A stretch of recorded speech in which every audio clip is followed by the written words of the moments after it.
Ustedes saben, hermanos, que el momento central del culto cristiano es la predicación de la palabra.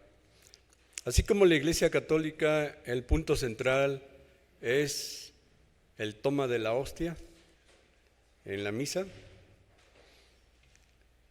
Los reformadores rescataron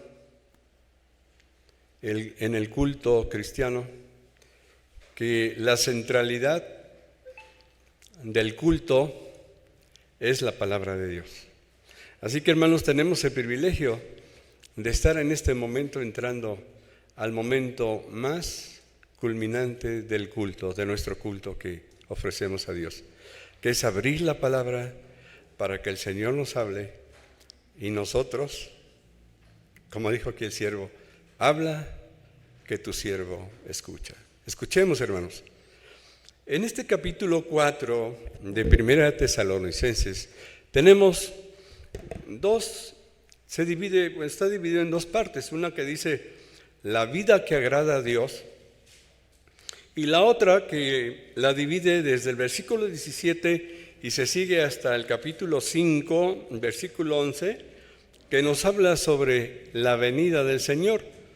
Aunque en los últimos versículos del 13 al 18, más que hablarnos de la venida del Señor, el apóstol Pablo a los santos, a los cristianos de Tesalónica, más bien los consuela diciéndoles que no se entristezcan cuando alguien de los suyos duerme. No se muere. Nosotros no nos morimos, dormimos, hermanos. Y nos vamos con nuestro Señor, esperando que Él venga.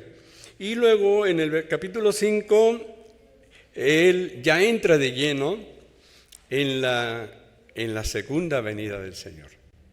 Pero debemos notar que antes, en los versículos primeros 12 versículos, el apóstol Pablo nos habla de la vida que agrada a Dios. Es decir, ¿cómo espera el Señor que estemos viviendo nosotros, tú y yo, cuando Él venga? ¿En qué situación quiere Dios encontrarnos cuando Él venga, hermanos? Y esto me lleva a recordar, o nos lleva a recordar, aquel pasaje hermoso, pero también no menos, preocupante, de Mateo 25, de la parábola de las 10 vírgenes. ¿Recuerdan ustedes la parábola de las 10 vírgenes? ¿Qué le pasó a esas 10 vírgenes?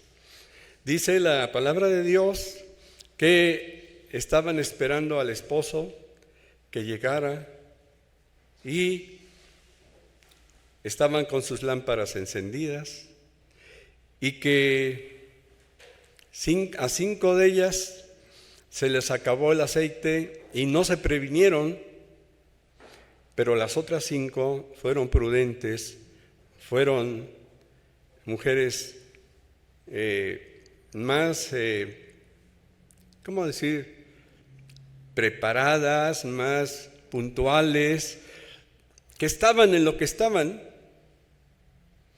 y llevaron más aceite, pensando en que ¿qué tal se tarda el Señor en venir y se nos acaba el aceite? Pues le echamos más a la lámpara. ¿Y qué pasa cuando es anunciado que viene el Señor? Las 5 vírgenes fatuas, no prudentes, entran en angustia, entran en crisis y dicen, dadnos aceite, le dicen a las vírgenes prudentes. Dicen, lo sentimos. Ustedes debieron haber previsto esta situación. Hermanos, la primera parte de Primera de Tesalonicenses no es más que una advertencia muy amorosa, pero muy puntual y muy seria, que Dios nos hace a nosotros, que le hace a su pueblo. Ten cuidado cómo vives. No creas, no te confíes. Te puede pasar lo de a una de las vírgenes imprudentes. No descuides tu vida. Y aquí en estos versículos, fíjese cómo empieza. Por lo demás, hermanos, os rogamos. Dios nos ruega. Es que Dios, el Espíritu Santo está inspirando a Pablo para escribir esto, ¿o no? ¿Sí creemos que la Escritura es inspirada por Dios, hermanos? Entonces, es el Espíritu Santo el que está escribiendo con la pluma de Pablo y nos está diciendo, hermano, hermana, nene, joven, señorita, hermano adulto, hermana adulta, viejo, anciano, te ruego, Dios nos ruega. Pero luego cambia el tono, dice, y te exhorto. Primero nos habla con ternura, te ruego. Y luego cambia y dice, y os exhortamos. La exhortación no es suave, ¿verdad? Cuando a uno de nuestros hijos les decimos, estate quieto. Estate quieto. Es diferente el tono, ¿no? En la primera le estamos suplicando, estate quieto. En la segunda, estate quieto. Es una exhortación, una advertencia. Y aquí Dios combina su cariño con su severidad.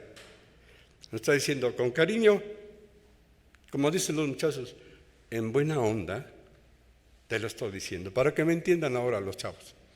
En buena onda, entiendan, pero acto seguido es una advertencia, y es muy serio. ¿Y qué le dice? Y lo dice todavía en el Señor Jesús, es decir, en el nombre del Señor. Nos está rogando y nos está exhortando en el nombre de Jesús. ¿Qué nos está rogando y exhortando? Que de la manera que dieron ejemplo Pablo y su equipo a los tesalonicenses de cómo os conviene conduciros y agradar a Dios, ya tiene que ver con la manera de vivir, ¿verdad? Con la manera de hacer las cosas, con la manera de pensar, con la manera de actuar, dónde ir, dónde no ir, dónde subir, dónde bajar, etcétera. Tiene que ver con toda nuestra vida, hermanos. Cómo conduciros y agradar a Dios. Hermanos, cuando somos los hombres y las mujeres novios y aún ya esposos, pero se da más en el noviazgo, ¿cómo nos empeñamos en agradarlos unos a otros, ¿verdad? Que compramos una flor, que compramos esto y estamos, porque andamos pretendiéndonos, ¿no? Nos andamos ganando el uno al otro. Hermanos, así debemos ser con Dios, agradándole, comprándole flores a Dios. Y a lo mejor hasta conviene físicamente llevar flores a mi casa, sirve que mi esposa piensa que es para ella, pero se lo doy a Dios. ¿Para qué? Es mi Dios a quien yo quiero agradar. Y de paso agrado a mi esposa, ¿verdad? Y me gusta ver mi casa olorosa con flores. A mí me gustan mucho los nardos, no sé a ustedes. Hermanos, agradar a Dios, pero no solamente agradarlo y decir, bueno, te regalo una flor, no. Abundéis más y más. Que abundemos en el acto de agradar a nuestro Dios. Y nos vuelve a decir, porque ya sabéis qué instrucciones os dimos por el Señor Jesús. Instrucciones. Debemos seguir instrucciones. La palabra de Dios nos trae instrucciones. es la instrucción para nuestra vida, es la brújula, es el manual, es nuestro manual, hermanos. Es el manual del cristiano, del caminante cristiano. Es nuestro manual. En todo, hermanos. Y ahorita adelantito vamos a ver, y hasta en los aspectos más íntimos de nuestra vida. Pues la voluntad de Dios, fíjense muy bien, el querer de Dios, dice, es vuestra santificación. ¿Qué es la santificación, hermanos? A ver, aquellos hermanos que ya estudiaron el catecismo, la confesión de fe, ¿qué es la santificación? Hermano Beto, ¿se acuerda qué es la santificación? Hermano Noé. Guardarse para Dios. Hermano Gabriel.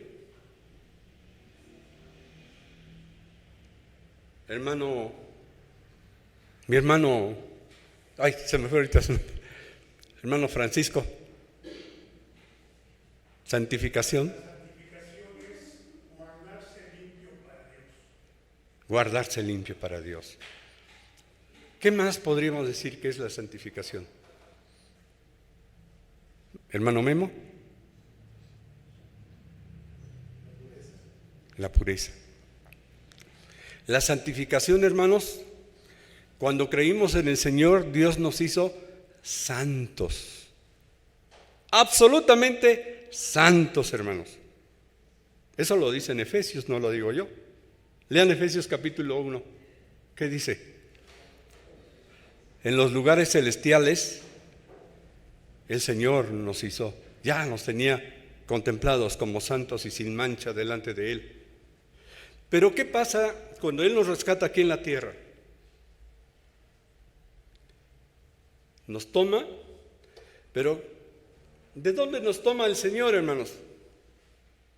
Algunos andábamos metidos en drogas, en cigarros, en brujerías, en adulterios, en fornicaciones, en mentiras, en chismes, a lo mejor hasta en homicidios.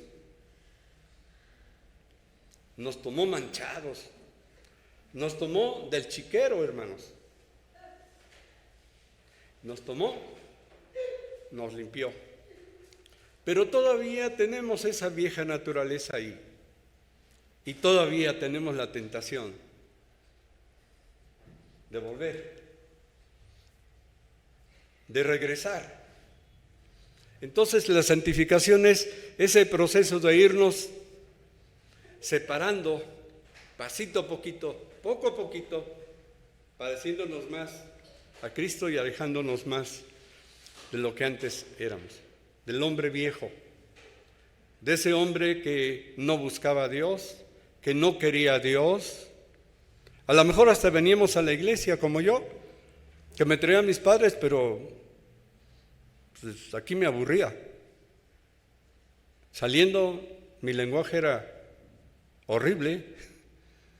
¿Por qué? Pues porque no estaba yo santificándome. La santificación es un proceso. Entonces dice aquí que la voluntad de Dios es nuestra santificación, que vayamos creciendo cada vez más a la estatura ¿de quién? Del varón perfecto, que es Cristo nuestro Señor, nuestro Salvador. Y luego, de repente nos dice que os apartéis de fornicación. ¡Sas! Directo. ¿Por qué Pablo de repente, cuando está diciendo a los tesalonicenses que la voluntad de Dios es vuestra santificación, de inmediato apunta Pablo y dice que os apartéis de fornicación? Porque en Tesalónica y en casi todos esos pueblos, la religión de esos tiempos era que los varones de todas las edades podían ir con las sacerdotisas de las diosas o de los dioses que adoraban y las sacerdotisas ofrecían servicios sexuales gratuitos.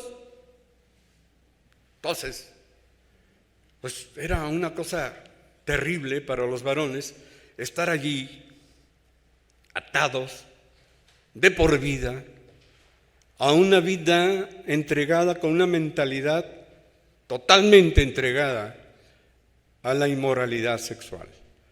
Y ellos no lo sabían. Para ellos era normal. No, pues voy al templo y pues voy a ver a una sacerdotisa y tengo relaciones con ella y ya salgo y cumplí con mi religión. ¿Qué religiones, no? Había. Pero llega Pablo, llega a la sinagoga, llega con los judíos que guardaban la ley y que bueno, chueco derecho más o menos la cumplían los judíos. Y por eso Pablo llegaba a las sinagogas, porque ya Dios había preparado ahí el camino de los judíos que ya no ignoraban la ley. Y también ya había, en las sinagogas, ya había gente que no era judía, de las comunidades, de las ciudades, que ya estaban ahí reunidos. Eran los llamados prosélitos, los que les había gustado la forma de vida de los judíos. Y entonces les decían, oigan, podemos estar con ustedes, nos gusta cómo viven ustedes, nos gusta su sistema de vida. Y los judíos decían, adelante. Mi esposa y yo hemos estado viendo una serie que se llama El Rico y Lázaro, tal vez ustedes la han visto en la televisión. Es la vida del pueblo de Israel cuando son llevados de Jerusalén, de Judea a Babilonia. Y bueno, es una novela, ¿no? Muy amplia y bueno, pero sí tiene algunos espacios de la Biblia. Y ahí notamos cómo el pueblo judío tiene influencia sobre los paganos, buena influencia y mala influencia, porque no todos los judíos eran buen testimonio, algunos eran pésimo testimonio. Entonces Pablo llegaba a las sinagogas y allí, hermanos, pues había prosélitos y ahí predicaba. Y algunos de ellos, algunos no todos, creían en Jesús, en el Mesías. Y les dijo, ese Mesías que están esperando ya llegó. Es el Evangelio, es las buenas noticias. Ya llegó. Crean en Él, ya murió por ustedes. Y como acusaba a los judíos de haberlo crucificado, algunos de ellos no les gustaba la acusación y se rebelaban. Pero a otros Dios les daba la gracia de creer. Y entonces vivían en una comunidad, hermanos, en donde pues se tenían que salir los que sí creían se salían. A veces se junta una casa o enfrente o en otra casa. Las iglesias antiguamente no eran templos como los que hacemos. Bueno, esta le decimos templo, que bíblicamente esto no es un templo. Son las instalaciones de la iglesia que son ustedes. Bueno, pero eso es otro tema que no quiero ir. Entonces, se salían a una casa, las iglesias estaban en casas y allí se empezaban a reunir los primeros días de la semana. Y empezaban a creer más y más de la comunidad por el testimonio de aquellos hermanos que habían experimentado el cambio en sus vidas a través del poder de Jesucristo, del mensaje del amor de Dios. Y empezaba a crecer la iglesia de Tesalónica. Pero, como el enemigo, como Satanás siempre anda activo, y como tenemos ahí todavía latente nuestra vieja naturaleza, había tesalonicenses creyentes que estaban inquietos, de repente les entraba la inquietud, otra vez de volver, si me doy una escapadita al templo allá de la diosa y veo alguna sacerdotisa, en fin, que no me ve nadie, ¿no? Y bueno, seguramente hermanos de la iglesia que estaban en proceso de santificación serio, pues le mandaron alguna noticia a Pablo. hermano Pablo, la iglesia está pasando por esta situación, hay mucha inquietud en algunos hermanos que andan queriendo volver a su vida antigua. Y por eso Pablo, hermanos, de inmediato dice, la voluntad de Dios es vuestra santificación. Y de inmediato le dice, que os apartéis de fornicación. ¿Qué es la fornicación? Bueno, es el acto sexual de los solteros, teniendo relaciones. Obviamente, pues fuera del matrimonio. Pero luego va con los matrimonios. Sí, a ver, solteros, ya les dije, cristianos solteros, cuidado, jóvenes, cuidado, hermanos, no les entre la tentación de tener relaciones siendo solteros. Pero luego se va con los matrimonios. Dice uno, bueno, ya están casados. Se supone que la palabra de Dios no se opone a que los ya casados tengan relaciones sexuales. Está aprobado por Dios. Pero hay algo que los esposos no cristianos y aún los cristianos traían el chip. Dice, cada uno de vosotros sepa tener su propia esposa en santidad y honor. A ver.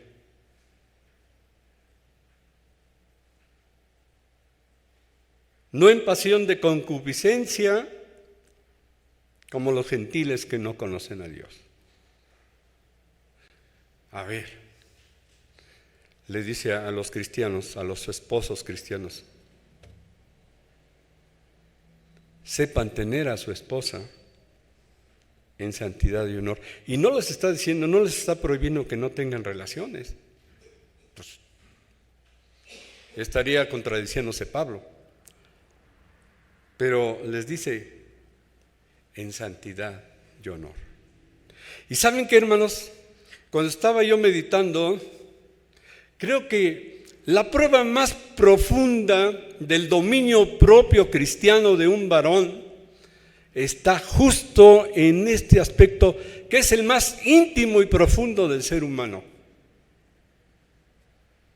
Dios nos prueba, nos evalúa allí, en el hecho, a los varones. Allí nos evalúa Dios. ¿Qué tanto estamos o no creciendo en santidad? ¿O todavía estamos con el chip antiguo de tener a la esposa como un mero objeto sexual? Como una almohada que está allí y punto, acabamos, gracias, ahí te ves. No. Ese no es el punto de Dios.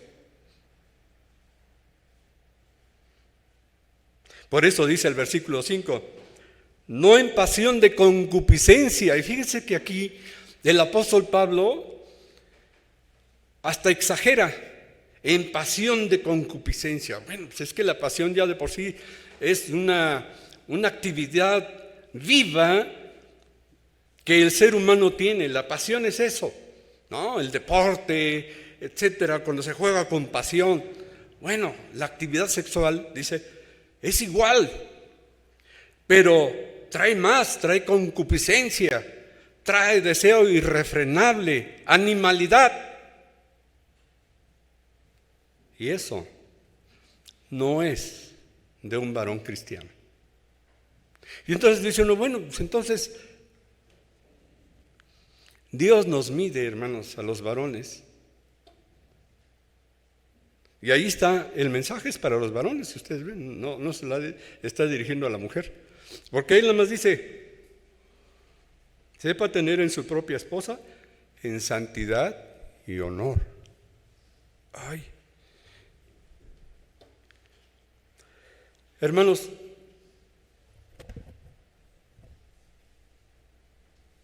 de allí brinca el apóstol Pablo a otro aspecto también que se daba mucho y se da y se sigue dando en las iglesias. el engaño, el agravio, el faltarle respeto a un hermano, no hablarle con convidamiento, no hablarle con propiedad, no hablarle con amor. A veces nos hablamos con altanería, a veces ni nos saludamos, a veces hasta nos peleamos. Que ninguno agravie ni engañe. A veces nos engañamos, hermanos. Tristemente, ha habido casos en las iglesias en donde hay hermanos que engañan de diferentes maneras. No vamos a entrar en detalles. Y aquí trae la advertencia, ¿verdad? Porque el Señor es vengador de todo esto. El Señor es vengador de todo esto, hermanos. Nadie que agravie o engañe a su hermano va a salir ileso. No. Como ya lo hemos dicho y testificado, dice Pablo. Y otra vez redunda y dice, porque no nos ha llamado Dios a la inmundicia. Es decir, Dios no te ha llamado para que estés otra vez postrado y seas esclavo del pecado. Te ha llamado a un proceso de santificación, de crecimiento, de desarrollo. No es posible que estés ahorita como estabas hace un año, ni 2, ni 3. ¿O desde cuándo conociste al Señor? No es posible que estés todavía bebiendo leche si ya tienes 5, 10, 15 o 20 años de creyente. Estás anormal. No eres un creyente normal, ¿no? Imagínense un hermano de 40 años bebiendo Manila todavía. Por favor. Imagínense un cristiano que no se sabe ni el Padre Nuestro o no sabe discernir un versículo de la Biblia después de 5 años de convertido. Pues por favor. No estamos creciendo en santificación. Todavía vivimos atados a modos de ser y de pensar que teníamos cuando no éramos cristianos. Y todavía nos defendemos y decimos, es que yo así soy. Pues no. Tenemos que ser como Dios quiere que seamos, en proceso de crecimiento, de santificación, hermanos. Por eso dice el versículo 8, así que el que desecha esto que estamos comentando, dice el apóstol Pablo, si a alguno no le interesa lo que estoy diciéndole aquí a ustedes, les dice a los tesalonicenses, nos los dice hoy a nosotros, no desecha a hombre, olvídense de mí que yo les estoy escribiendo, olvídense de mí que yo les estoy hablando. No desecha a un hombre que está escribiendo, hablando. Hermanos, están ustedes desechando a Dios, que por cierto, cuando creímos, nos dio su Espíritu Santo. Tanto nos amó,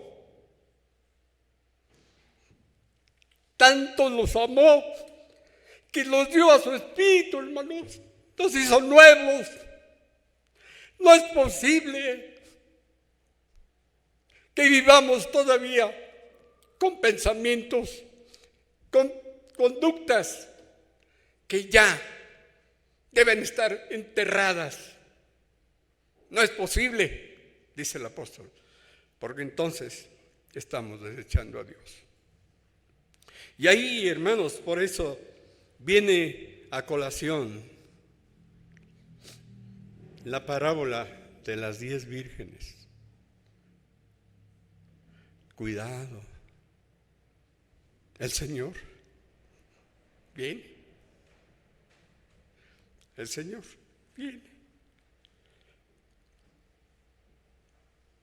Dice acerca del amor fraternal, no tenéis necesidad de que yo os escriba, Si ustedes no son cristianos, el amor de Dios, ustedes lo conocen, directo. No hay quien se lo pueda platicar. Hermanos, el amor de Dios no es un sermón, no es un concepto bíblico, ni concepto teológico, ni doctrinal. El amor de Dios se vive, se palpa, se tiene, se siente, se experimenta. Y es glorioso.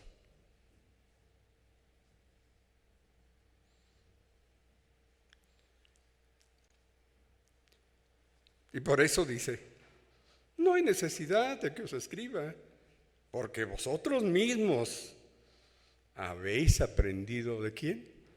De Dios, porque Dios es amor. Y cuando nosotros fuimos abrazados por Dios,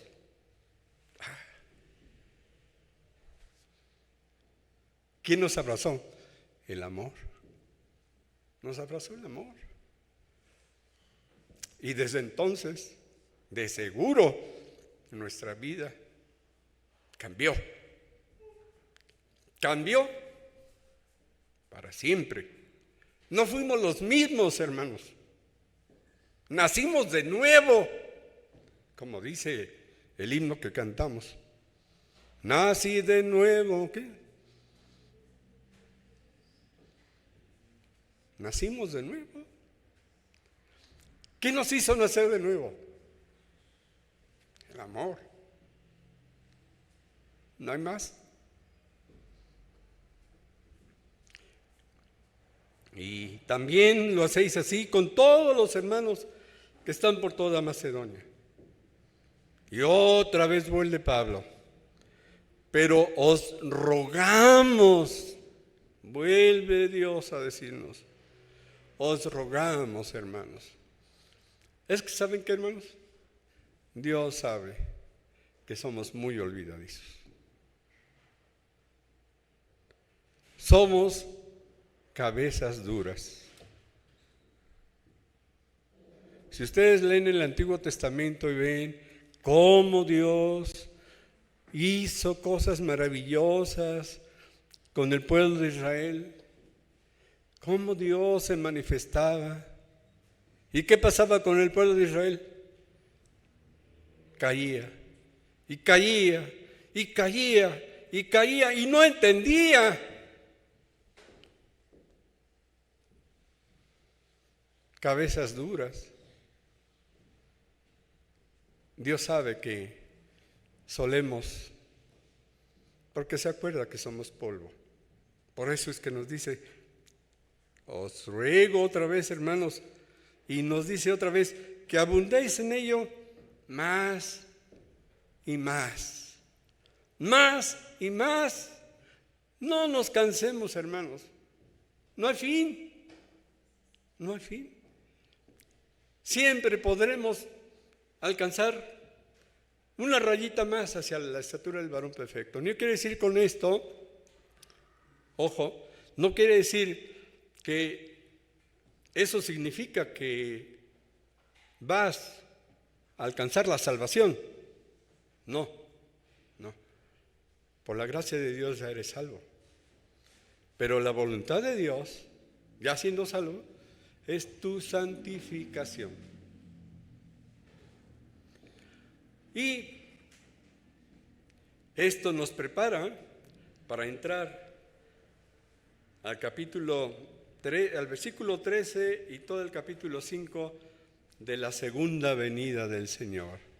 Prepárate, porque el novio viene. Sé una virgen prudente, sé un hombre prudente. Prepara bien tu vida, que te encuentre el Señor santificándote, creciendo en amor, en conocimiento, en servicio, en que todo lo que hagas, aunque barras la casa, lo hagas para la gloria de Dios. Plenitud cristiana, hermanos. Eso es lo que el Señor quiere encontrar en su iglesia. Plenitud cristiana, plenitud del Espíritu Santo en nosotros. Este cartoncito que puse aquí tipifica los 3 tipos de hombres que hay en la tierra según la Biblia. El de abajo a la izquierda es el hombre impío, en cuya vida está su ego pecaminoso, su naturaleza pecaminosa, y Cristo, que está simbolizada por la cruz, está fuera de su vida. A ese Dios no le está hablando aquí. No. Dios le está hablando a los del círculo del medio y los del círculo de la derecha de arriba, que son sus hijos. Aquí el apóstol Pablo, en Primera de Tesalonicenses 4 y en Mateo 25, según la parábola de las vírgenes, nos está diciendo: cuidado que Cristo venga y te encuentre como el del medio, que no te encuentre así, enano, carnal, que tu ego te siga gobernando y Cristo lo tengas a un lado. No, porque entonces seremos como esas vírgenes fatuas, insensatas, que te encuentre como el del círculo de hasta arriba, en donde Cristo está sentado en el trono de tu vida y tu ego obedeciéndole. Tú, sujeto. Acabo de descubrir, hermanos, que por qué los ministros protestantes en los países sajones usan corbata o usan alzacuello. ¿Saben de qué símbolo esto? Es la cuerda que me ata. Es un lazo, es un cordón que me ata a mi Señor. No es para que me vea bien. Los varones cristianos, cuando usamos esto, sobre todo cuando ministramos, es símbolo de que soy siervo, soy esclavo de mi Señor. Seamos esclavos de Cristo, hermanos, porque nada más tenemos de 2 sopas: o somos esclavos de nuestras pasiones, o somos esclavos de Cristo. Y en el peor de los casos, ser esclavos de Satanás. No hay más. Hermanos, el próximo capítulo, creo que el pastor lo abordará, la segunda venida del Señor.